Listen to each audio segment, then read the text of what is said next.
Hey everybody, Mike Jeffers, and welcome to another episode of Open Mic.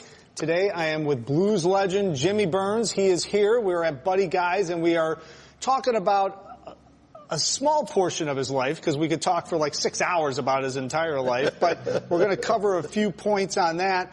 Jimmy, thanks for being here for a few minutes. Thank you. Absolutely. I know you have a jam session you're running here at Buddy's a couple of times a month, actually, so I'm glad. Yeah, that's about right. Well, let's talk a little bit about that, too, because, you know, reading up on you and knowing your background a little bit, I know you came from Mississippi up to Chicago in like 1955, right? So right. What does that put you, about 12 or 13 or something 12. like that? 12, right? Mm-hmm. And at that time in Chicago, and this is the kind of stuff that fascinates me because I'm into history, and, you know, the blues was there, but there was still soul, there was gospel, there was all sorts of things happening, everything. Right? And you were able to sing everything. Were you weren't totally into the blues yet, were you? You were singing a lot of other stuff. No. That's right. That's correct. I was not into the blues.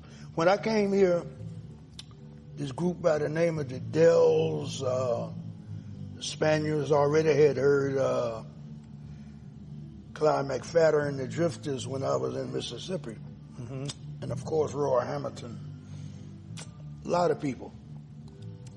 And those were all influences on you. And absolutely. I mean, you were singing when you came up from Mississippi. You grew up in kind of a musical house, right? I mean, there was some music around a little bit.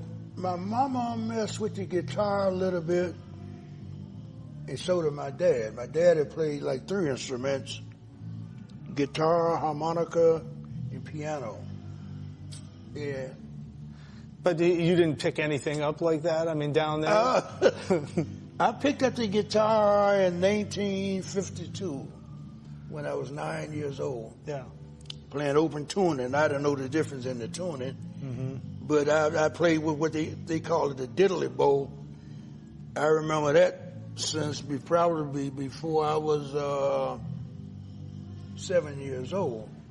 I'm always curious why you picked it up. Was it because you saw your father using it, or was it something like it's just drawn to you? I learned the diddly bow from my father. Okay.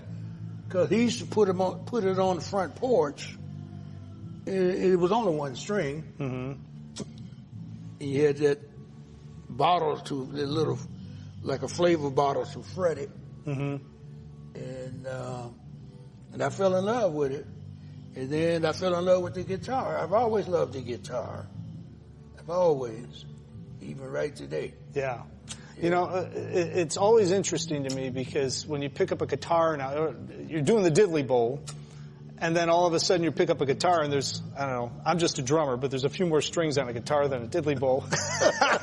So did you learn by ear? Did you just mess around with it? I mean, what was the process? Even now, still by ear. I'm not a trained guitarist. Mm-hmm.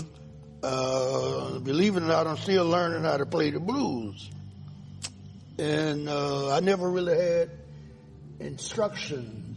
If I did, it was very little. Since it's Delmark Records' 70th anniversary, why don't you talk about when you first met Bob Kester? How he ran into him. I first met Bob some years earlier than when I recorded.